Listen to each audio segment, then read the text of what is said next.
It's the return of the Volvo sedan with the Volvo ES90, and we are driving this one here for you today. See how good it drives, see how luxurious is it, and also what's the real world range. First test here today for you with Thomas Nordico in 4K, full screen, full length. Let's go with a very attractive exterior look, all the way closed here. Aurora Silver is the color, some purple note to it, and the Thor hammer daytime running light structure, matrix LED as the main headlamp.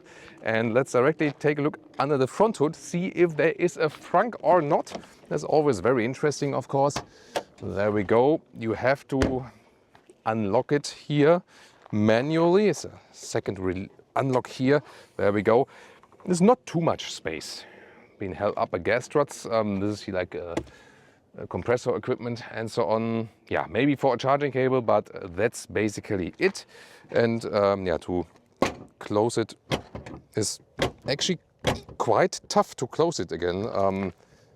Gotta say that, you know, and yeah, always when you close the hood in the front, there's someone saying that you have done it the wrong way. That's, you know, you have to live with that as a car reviewer.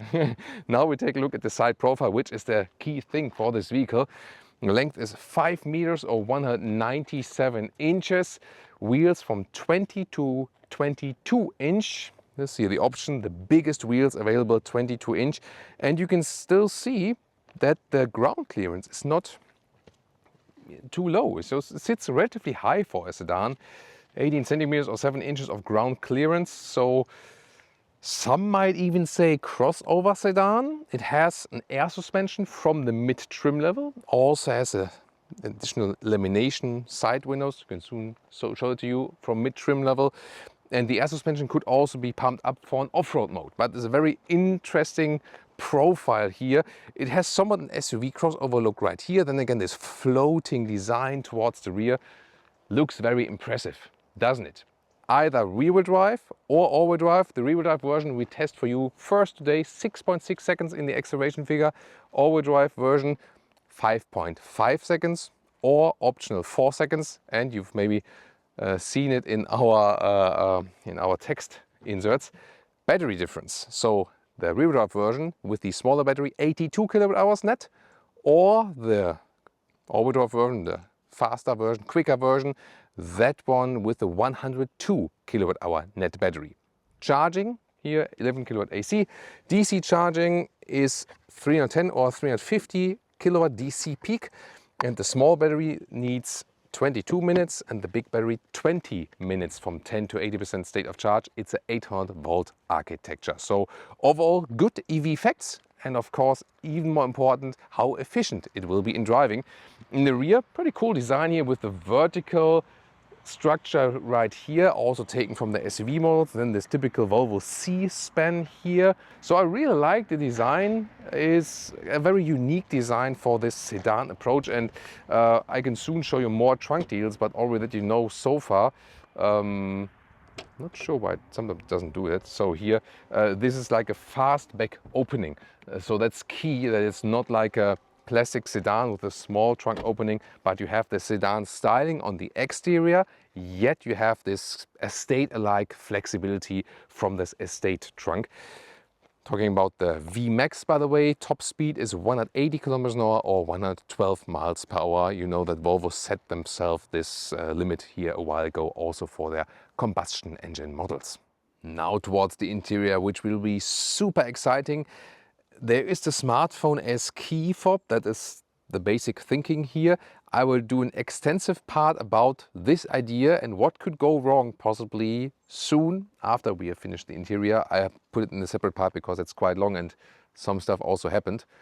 But more to that later. Here, first of all, so you approach the vehicle, then the door handles come towards you, or you press them here to close it. And also the mirrors fold in. Here I also have the classic mirrors. You can also see a camera here. So that looks really like, yeah, just attached on here. That's interesting.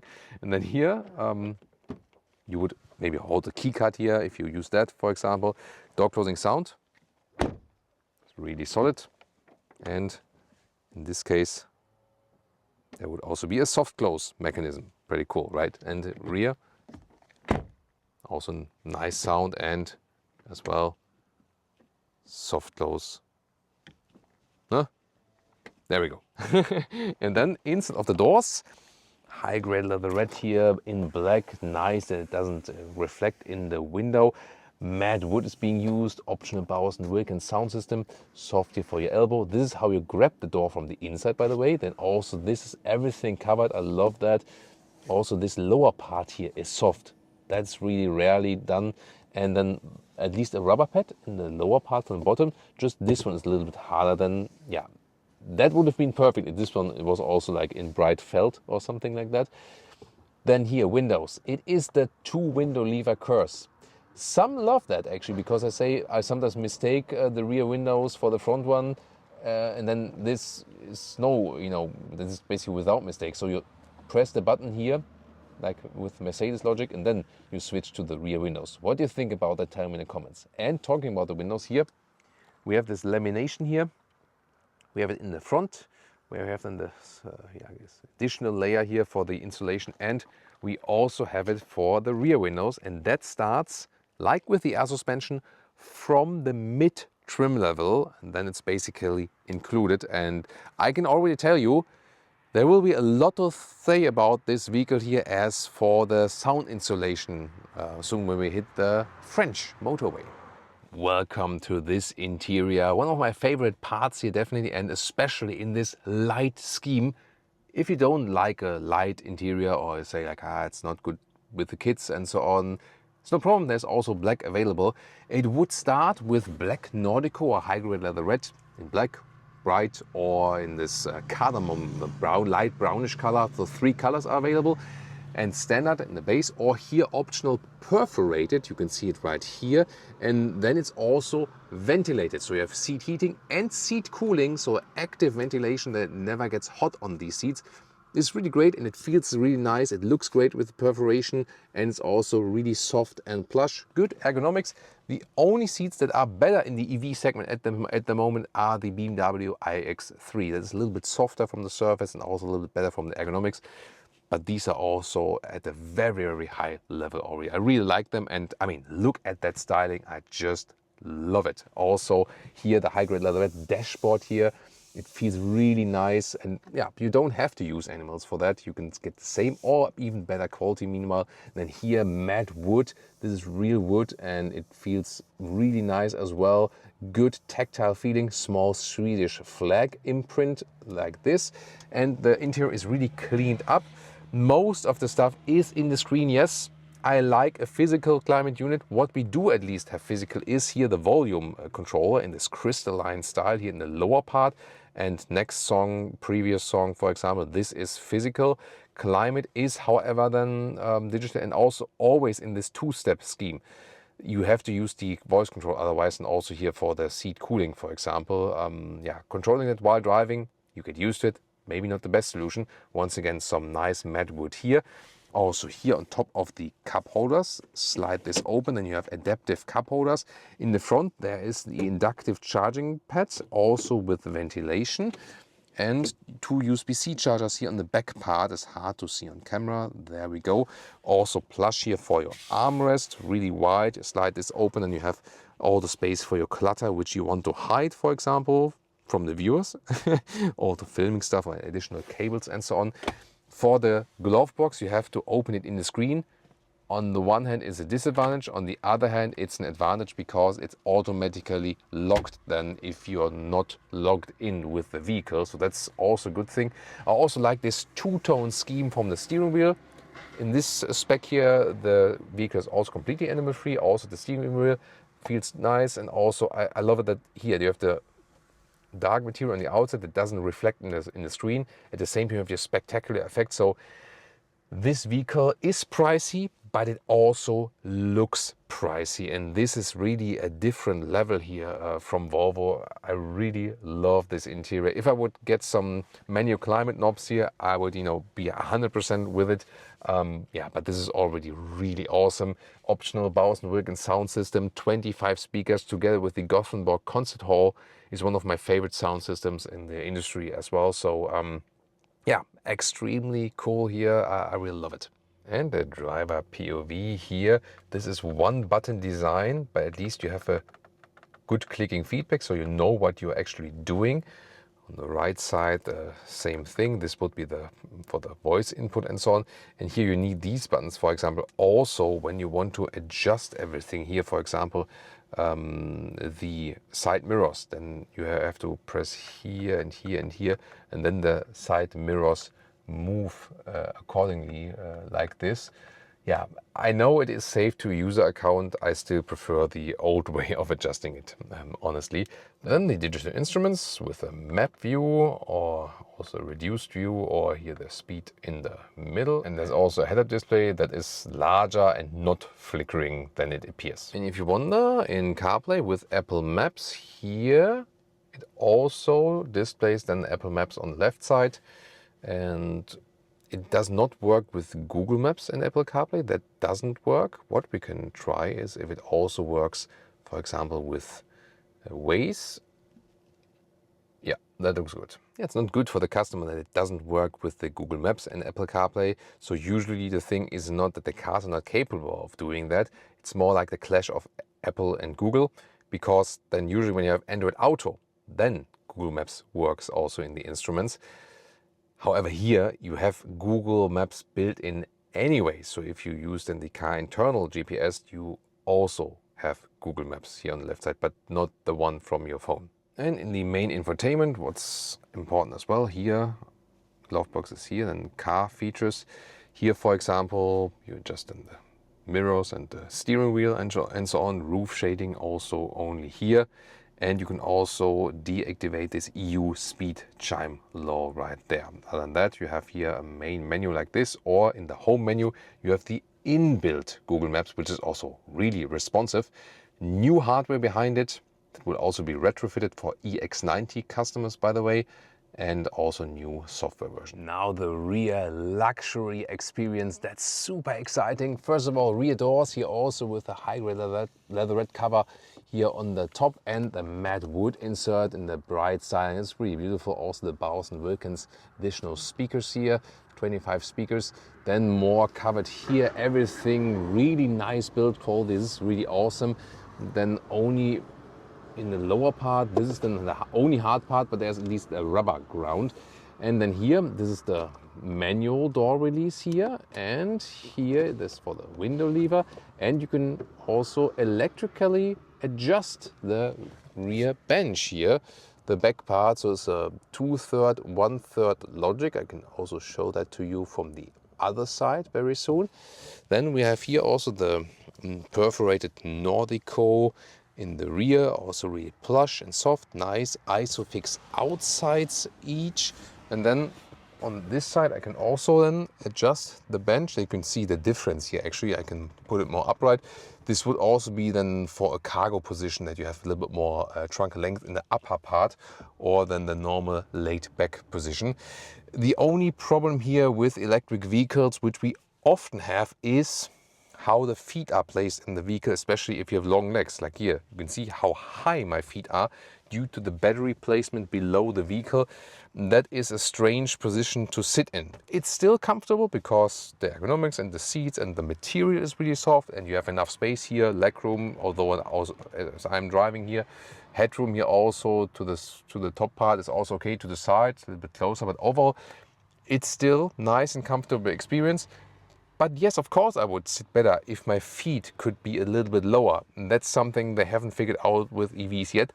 That's why also electric vehicles as SUV are also very, very popular, because then you have a higher building style and you sit higher from that rear bench in general. And then here, you can see it's relatively even floor, little hump in the middle, 2 USB-C chargers. Then there we go. 2 USB-C chargers right here. Then in the upper part we have a climate unit. You can adjust it yourself, and there's even seat cooling and seat heating available for the rear seats. Rarely do we have that, so that's pretty cool in this highest Ultra trim. Yeah, really nice to have perforated ventilated seats for the rear. This is a luxury sedan alike, indeed. And talking about that, first of all, here once again also plush in the upper part. Here with the Nordico, you also have this bright contrast even for the rear seats here in the top head restraint area. Then you can pull down this here The only thing is it's a little bit closer, so it always makes... That's the so-called leatherette fart. And then here, really wide middle console. You can open this one for more space.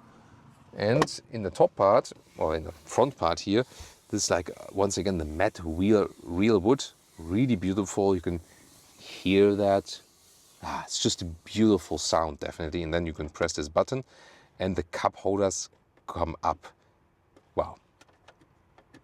Also here, a little bit adaptive. I love that feature, you know, and then you pull it down like this.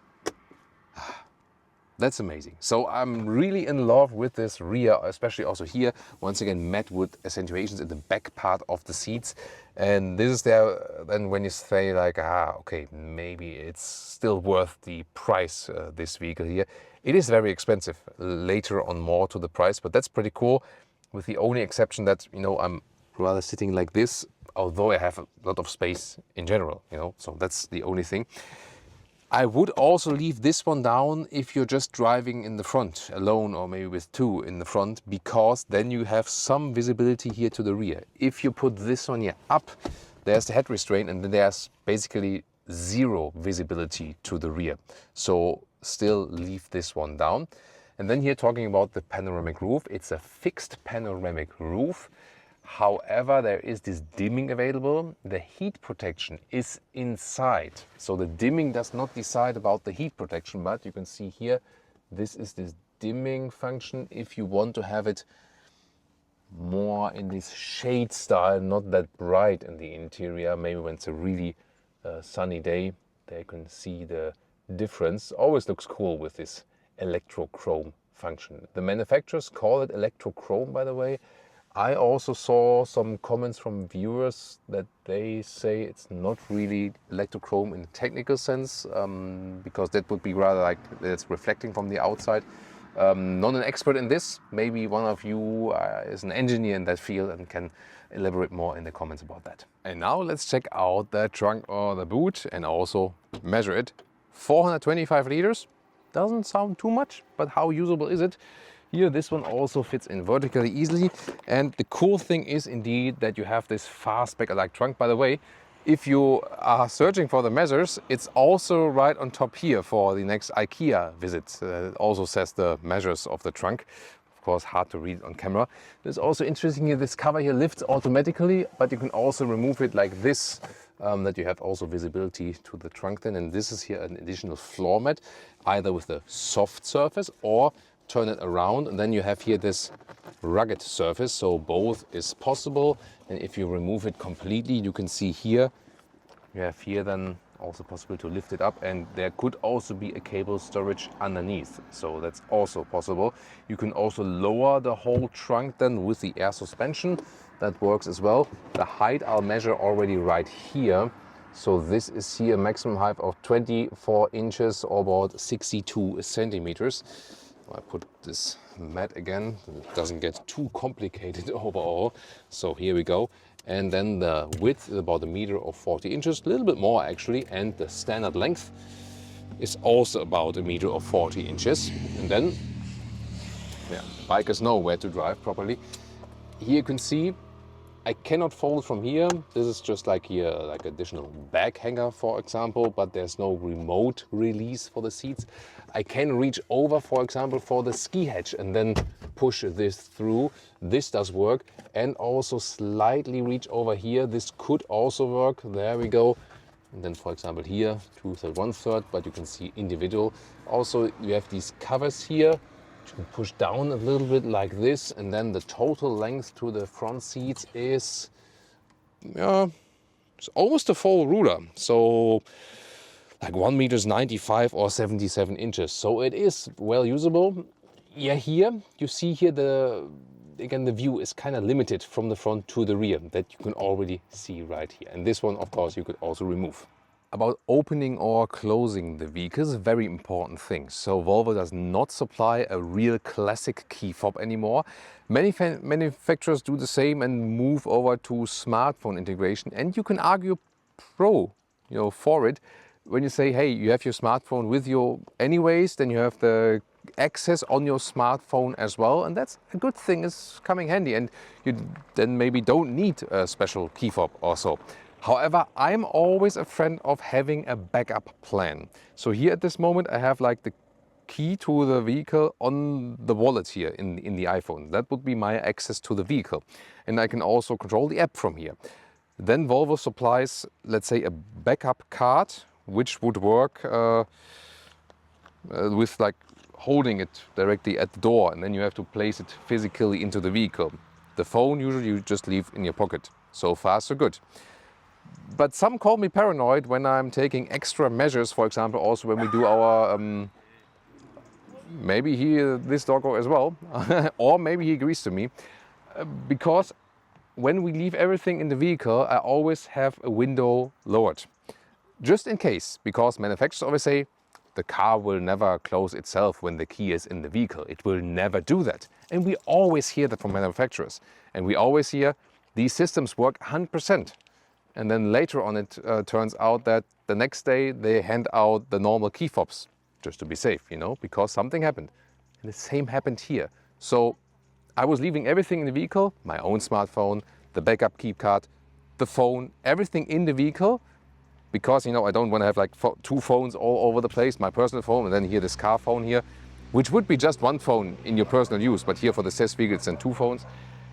But I said, just in case. And I was just standing here, everything was inside the vehicle, and I said, I want to, you know, get something out of the vehicle. In that moment, the vehicle closed itself.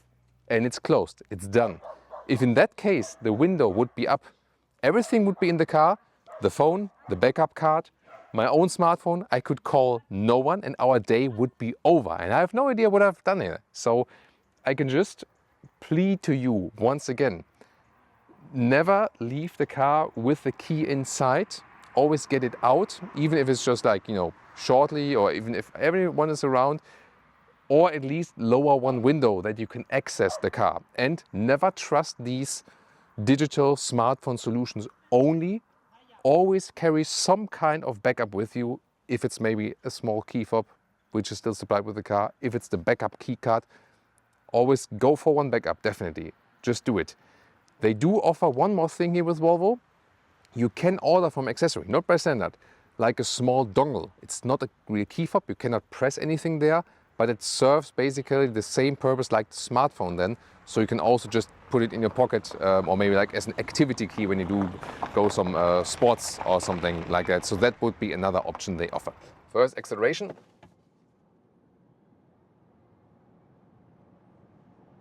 And that was 30 to 100 kilometers an hour with a rear-wheel drive model. It's time to start driving the Volvo ES90. Volvo is back with a large sedan, in this case the electric one, and we're gathering information and driving impressions in the city, also on the motorway here in southern France today for you. And we're starting here with some city traffic too, because often here like around the Nice area, there's a lot of traffic here, airport area, and often some like, you know, scooters and everything, and it can be hectic. But the first very important point, that's why I'm starting with this one here, is yes, you have a large vehicle, 5 meters, 97 inches. And although there's like sometimes tight traffic here, not going around, you are super relaxed. This is the main thing about this vehicle. You immediately realize we have here the dual insulation of the windows. There's lamination, both front and the rear. You have the air suspension from the mid-terminal, which we also have in here. We're driving the rear electric motor, only the rear-wheel drive only model. So we're soon also going to show you the acceleration. And the air suspension is evening out everything really nicely, although we have 22-inch wheels mounted, which I would never recommend, because when you go for smaller wheels, you just have more comfort. Still, so far, because you have the air suspension here, it's evening that one out very, very well, like that. Wow, super smooth experience. As for letting go of the throttle, you have different modes available. I can let go and just keep rolling, or I can switch it to the auto. Then, for example, when there would be a vehicle in front of me, like a adaptive cruise control somewhat, but for the recuperation. that would reduce the speed, otherwise it rolls. Or I go to the one pedal mode, then you have the typical EV one pedal driving effect. So I rather use the accelerator pedal, and as soon as I lift it, there is a strong deceleration. That's what I'm in at this moment. And then, for example, for this roundabout here, I'm approaching that here, strong recuperation. You have to learn to use it, not to put too much stress on your passenger, which is another Thomas today, by the way. So Tommy is with us here today, double Thomas attack. Best greetings also from Leah, of course. She is relaxing at home today, and yeah, she really earned that after so much work. Definitely, she'll be back next video. So here with the one pedal driving, really be gentle with the throttle pedal, or if you prefer that, like I honestly prefer that the car keeps rolling. I tend to drive a little bit more efficient with that, and then use the brake if needed. It also gives me a little bit more, you know, just more interaction with the vehicle, but it's just on your personal preference, what you really like. There is no special acceleration mode. There's a normal mode and there's an off-road mode, so there's no special mode which you can turn in for a better acceleration or something like that. What you can do is, when you are, it's actually here in the drive modes, yeah, it's shouldn't do that while driving, definitely, with the big screen. You can change the steering feel, because this setting here, Leah would love that. It's really, really soft, extremely soft. You have almost zero feeling for the vehicle because you are steering in thin air.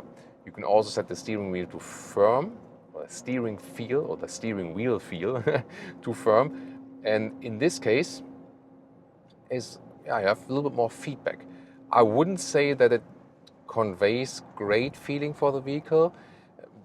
The goal of this vehicle is not necessarily to have a connected driving feeling. It is more, let's say, let the car do its thing and you are a passenger.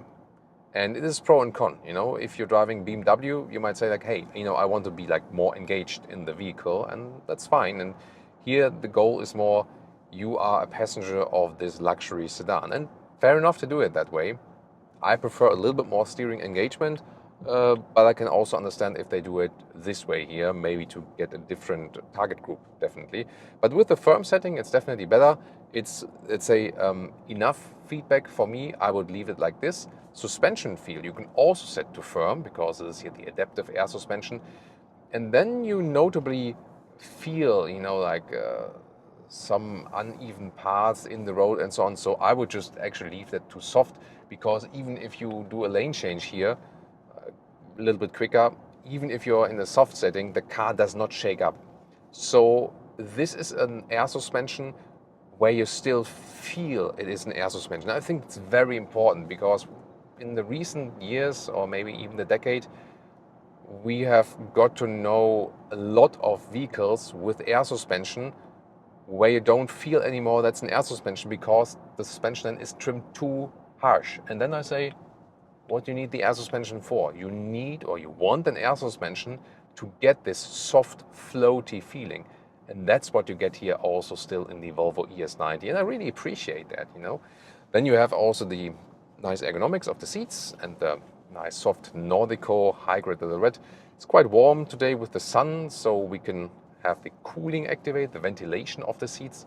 So there's no need to go for the animal skin option here as well. So it's a round comfort package with this great insulation here now at about 90 kilometers an hour, like 55 miles an hour, and trucks right and left in the middle of the lane here, a little bit of a construction site, temporary thing on this road, and we're still super relaxed. It's extremely silent. Air suspension is evening things out and so on. Yeah, I'm really positively impressed by this vehicle in driving it. Again, it is not a sporty machine, but considering that it has this strong comfort focus, it doesn't, there's like the speed camera, it's best greetings there. It doesn't disappoint in the dynamics in a way of, hey, it would shake up too much or something, you know. So that's what I meant again here when I'm at 90 and then do a quick lane change. It's still fun to do that, and the car doesn't become uncontrollable because it would be shaking and so on. So that's very important. I also picked this motorway here before we go up into the mountains to have a good average consumption for you guys, because it's very important to measure that when there's not a big topographic change to be very reliable. We can also check out some of the assistance systems, and you pull down this one here like Tesla styling, and then you also have an active lane keeping assist. Let's see how it does it. The EX90, the SUV brother, had problems with it. There were software upgrades. Now they get a hardware upgrade, which is retrofitted also to existing customers.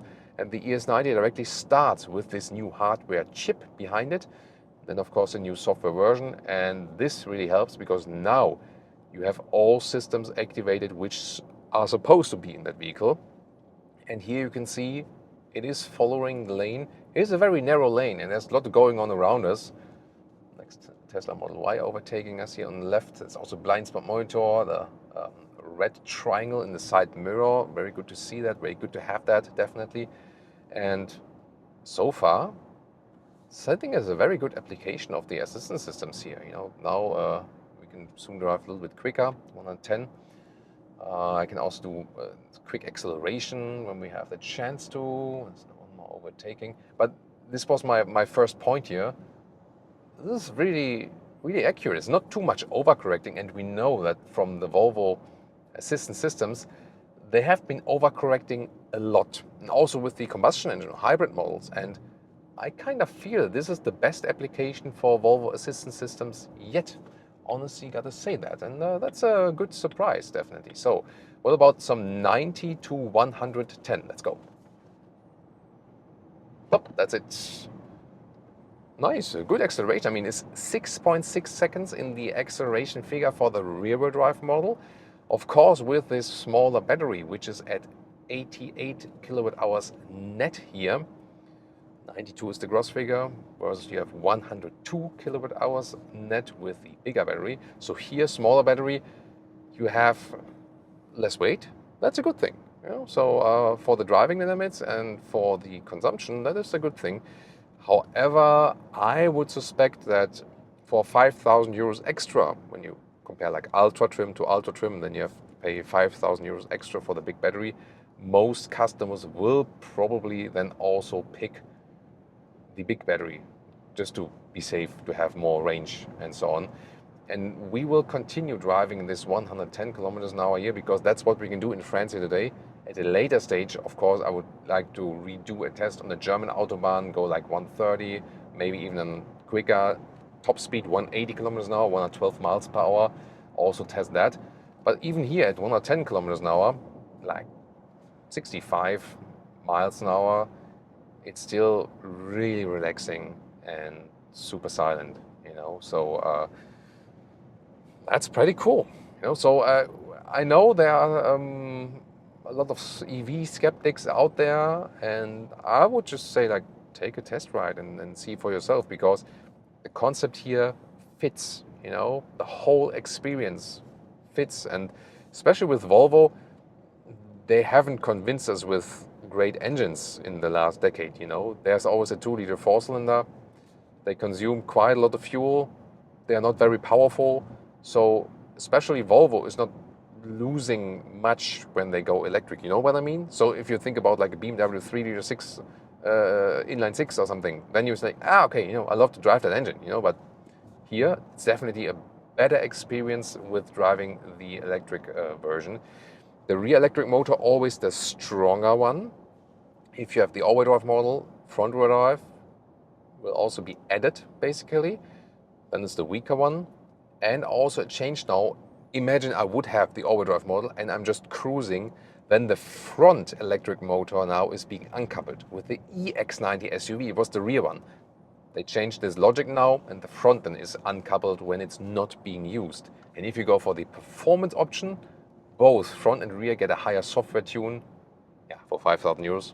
They just turn the software up, and then you have even more power there. But I can just say, again, this is such a smooth driving experience. I love that combination of insulation, silence in the cabin, air suspension, ergonomics of the seats. Yeah, their BMW is, for example, in the iX, still a little bit better. They have even better comfort because they have the benchmark of comfort in the seats, both ergonomics and also as for the softness of the high-grade leatherette. But this one here is already at a very good level, and I could very well imagine just, you know, keep on cruising with this one here. So that's a very, very nice and pleasant, calm experience. And we want to test the dynamic driving capabilities. Let's go. Oh, that was 20 to 80, and now we hit it through some corners. There we go. Yeah, so you can just repeat. Steering wheel, although I have set it here to firm, I really need to check that if I have really set it to firm. It's still not the most responsive one, so you don't have the best feeling for the vehicle.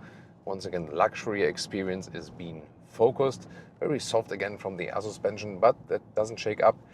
But indeed, from the sporty driving characteristics, yeah, the least fun thing is the steering feel, because even if it is a little bit firmer, it still doesn't give you a feeling of what's happening on the road. So let's say the steering is in dynamic driving disconnected from the car, but the suspension, although it is so soft, is holding up very well. So surprised about that, positively surprised that this one does deliver you a sporty driving experience suspension wise. At the same time, yeah, very good, and yeah, very good comfort both, and sporty experience. So great suspension here, gotta say that.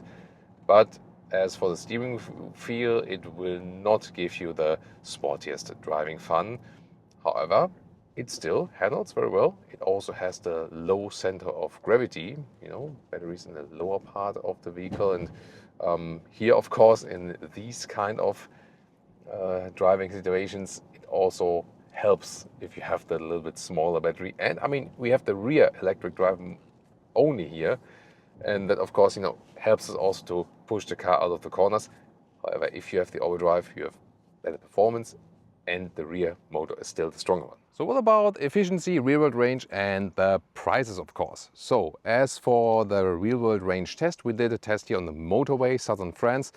More like maximum 110 kilometers an hour, so like 65 miles an hour. We did some accelerations though as well, but temperature-wise, pretty warm, good conditions for an EV, for a good efficient consumption. We ended up with about 17 kilowatt hours on 100 kilometers, so 3.6 miles per kilowatt hour. That would mean with the small battery here today, rear-wheel drive, we would score some, yeah, almost 500 kilometers, 300 miles of real-world range in that test. If we go for the big battery, it would even be rather 600 kilometers or 370 miles. This again, however, with the speed cap.